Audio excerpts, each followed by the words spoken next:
Allô, allô, je m'appelle Lem, je suis artiste de la parole professionnelle, j'habite à Sherbrooke et je suis mandatée par la Société nationale de l'Estrie pour te parler dans le cadre du concours L'Estrie sans slam pour le français. Alors évidemment, tu te doutes bien, on va parler de poésie, évidemment. Alors, aujourd'hui, je veux te parler de consonance. On entend beaucoup, tu sais, des rimes, rimes pauvres, rimes suffisantes, rimes riches, ok? Mais à côté de ça, quand on veut pas de rimes qui riment exactement, qu'est-ce qu'on fait? On utilise les consonances.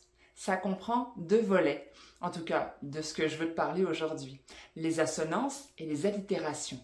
C'est quoi la différence entre les deux? En fait, elle est toute simple et je vais utiliser quelques mots sortis de texte que j'ai écrits pour te donner des exemples très concrets. Les assonances, c'est l'art de changer les sons consonnes en conservant les sons voyelles. Par exemple, dans mon texte Je ne suis pas une femme, j'ai dit je ne sais pas coudre ou recoudre, je rafistole, je ne sais pas cuisiner, mijoter, je marmitonne, je ne sais pas me sommer, me soumettre aux camisoles. Tu vois, rafistole, marmitonne, camisole, j'ai gardé tous les sons voyelles et j'ai modifié les sons consonnes. Ce sont des assonances.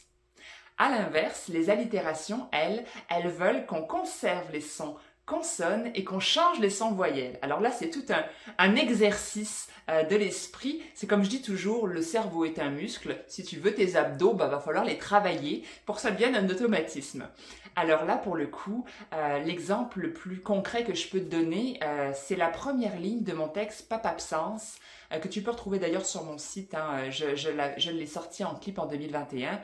La première ligne, c'est Maman m'a mise au monde et toi, tu te tais.